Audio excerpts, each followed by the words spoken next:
नमस्कार। पब्लिक बोले बिंदास में दोस्तों एक बार फिर से स्वागत है। दोस्तों आज करेंगे बिहार में दोस्तों एनडीए गठबंधन को। दोस्तों इस बार एनडीए गठबंधन दोस्तों बीजेपी हो गया, आज जेडीयू पार्टी हो गया, इसके बाद एलजेपी हो गया, इसके बाद जीतन राम मांझी का पार्टी हो गया, एक उपेंद्र कुशवाहा, यानी 5 घटक है इस बार के बिहार के एनडीए में। इसमें से बात करें दोस्तों बीजेपी की, बीजेपी को इस बार 17 सीट मिला बिहार में। इस 17 सीटों में दोस्तों जानेंगे कि बीजेपी के लिए इन 17 सीटों में कौन कौन सा सीट जो है इस बार जीतना आसान होगा और कौन कौन सा सीट जो है इस बार बीजेपी के लिए मुश्किल होगा। ठीक है, इन सीटों की बात कर लेते हैं। दोस्तों पहला सीट है दोस्तों, बात कर लेते हैं उसमें सासाराम। सासाराम दोस्तों इस बार छेदी पासवान जो शिवेश राम को दिया गया है, तो सासाराम का सीट इस बार भी बीजेपी को आसान है इस बार निकालना, इसमें कोई दिक्कत नहीं है। दूसरा है नवादा। नवादा से दोस्तों इस बार चंदन सिंह के बजाय दिया गया है सीपी ठाकुर के बेटे जो है विवेक ठाकुर, उसको दिया गया है, जो कि विवेक ठाकुर वर्तमान में राज्यसभा के सांसद है, वो सीपी ठाकुर के बेटा है। चंदन सिंह की जगह दोस्तों विवेक ठाकुर देगा। तो नवादा सीट भी दोस्तों इस बार बीजेपी को निकालना इस बार उतना मुश्किल नहीं होगा। ठीक है, इसका तीसरा सीट दोस्तों पश्चिमी चंपारण। पश्चिमी चंपारण दोस्तों डॉक्टर संजय जायसवाल है, वहां भी दोस्तों ये हालांकि सीट गया है कांग्रेस में, कांग्रेस ने अभी तक इस उम्मीदवार की घोषणा नहीं की है, तो संजय जायसवाल की सीट इस बार निकालना काफी आसानी है, उसमें कोई दिक्कत नहीं होगा। लेकिन पश्चिमी चंपारण से मनीष कश्यप निर्दलीय चुनाव लड़ा, लेकिन उसका कोई खासा असर होने वाला नहीं है, तो पश्चिमी चंपारण सीट आसानी से संजय जायसवाल निकाल लेंगे। इसके बाद अगला है दोस्तों सारण। सारण से रूडी है, जो कि उसके खिलाफ में दोस्तों सारण से लड़ रही है रोहिणी आचार्य, जो कि लालू प्रसाद की बेटी है। तो यह भी सीट काफी सेफ है, आसानी से सारण से निकल जाएगी रूडी प्रताप रूडी। रोहिणी आचार्य कोई हल्का थोड़ा मोड़ा टक्कर देगी, लेकिन कोई खास उसको चुनौती नहीं होगी रूडी प्रताप रूडी को सारण सीट निकालना, ये भी आसान है। इसका एक है दोस्तों दरभंगा। दरभंगा दोस्तों गोपाल जी ठाकुर को दिया गया है, जो कि ब्राह्मण है। इसके लिए भी दोस्तों इस सीट निकाला इस बार उतना मुश्किल नहीं होगा, आराम से निकाल लेंगे। हालांकि ये सीट गया है दोस्तों आरजेडी खाता में गया है, तो ये सीट मुश्किल नहीं होगा दरभंगा के लिए, गोपाल जी ठाकुर के लिए, ये भी आसान निकाल लेंगे। अगला है पाटलिपुत्र। पाटलिपुत्र दोस्तों दिया गया है राम कृपाल यादव को, उसके सामने में दोस्तों पाटलिपुत्र से लालू प्रसाद की बड़ी बेटी है मीसा भारती, तो पाटलिपुत्र का सीट भी काफी सुरक्षित है दोस्तों, आराम से बीजेपी निकाल लेगी, कोई दिक्कत नहीं है।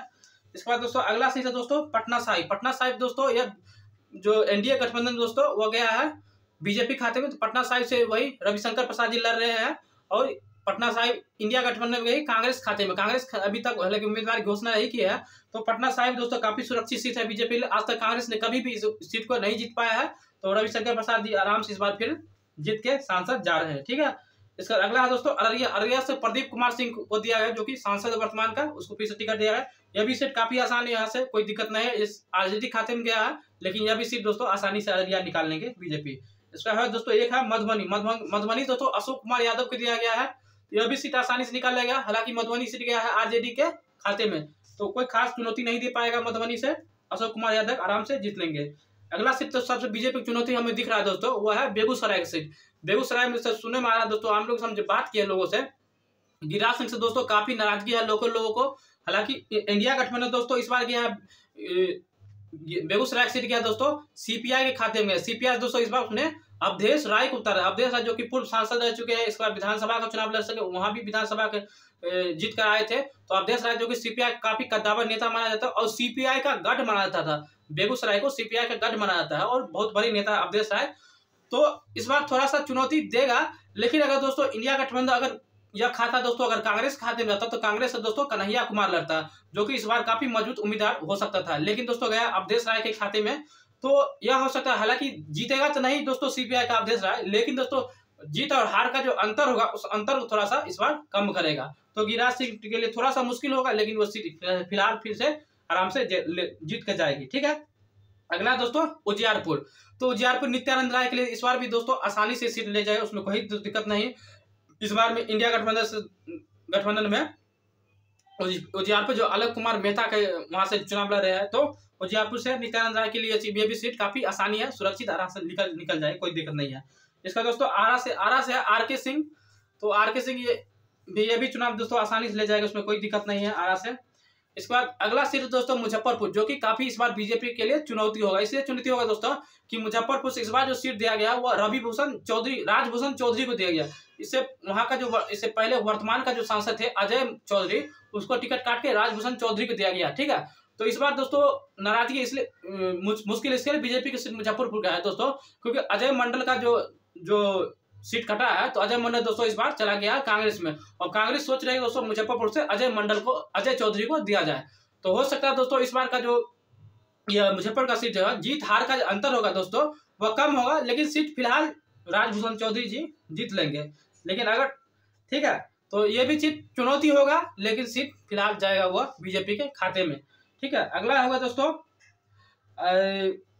मुजफ्फरपुर हो गया। इसके बाद महाराजगंज से दोस्तों जनार्दन सिंह सिग्रीवाल है, यह भी सीट आसानी जीत के लेकर चला जाएगा। सासाराम से शिवेश राम है, इसमें कोई चुनौती होने वाला नहीं है सासाराम से। इसके बाद औरंगाबाद से सुशील कुमार सिंह, इसको भी कोई ज्यादा दिक्कत होने वाला नहीं है। वहां से अभय कुशवाहा है आरजेडी का, लेकिन ज्यादा कोई चुनौती खास नहीं दे पाएगा। ठीक है, इस प्रकार दोस्तों ये बीजेपी का हो गया आपको 17 सीटों में दोस्तों थोड़ा सा बेगूसराय की सीट और मुजफ्फरपुर का सीट हमें लग रहा है बीजेपी की थोड़ा सा चुनौती होगा, लेकिन चुनौती में इसका मतलब ये नहीं कि हार जाएगा, जीतेगा, हार जीत का अंतर कम होगा। तो इस बार 17 सीटों में दोस्तों बीजेपी बिहार से आराम से 17 सीट इस बार फिर से लेके जा रही है, उसमें से कहीं से कोई दिक्कत नहीं है। ठीक है, अब बच गया दोस्तों जेडीयू का। तो जेडीयू का अगले बार जो हम एनालिसिस करेंगे कि जेडीयू के कौन कौन सा सीट चुनौती हो रहा होगा, कौन कौन सीट हारेगा, कौन कौन जीतेगा, वो सारा एनालिसिस अगले वीडियो में हम करेंगे। ठीक है, अगर अच्छा लगा वीडियो दोस्तों हमें कमेंट करके जरूर बताइए कैसा लग रहा है। ठीक है, और चैनल को लाइक, सब्सक्राइब और शेयर जरूर कर दीजिएगा। धन्यवाद।